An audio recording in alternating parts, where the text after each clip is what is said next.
Hey everyone, welcome back to my YouTube channel. In this video, I'm going to show you how to fix DirectX 12 error for INZOI game. So, first thing you can do to fix this problem is upgrade your graphic cards and drivers.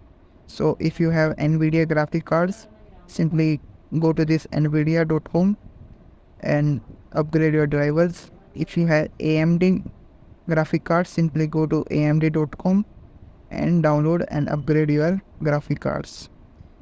And then second thing you can do is that upgrade your windows.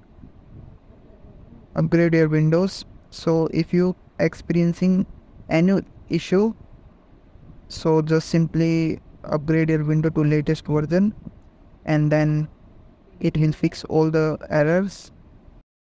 And if you're still facing any issue, you can simply write an email to INZOI support page, and then they will help you to fix any problem you had with INZOI. So that's all you can do to fix INZOI DirectX 12 problem. So if you found this video helpful, please subscribe to my YouTube channel and like this video.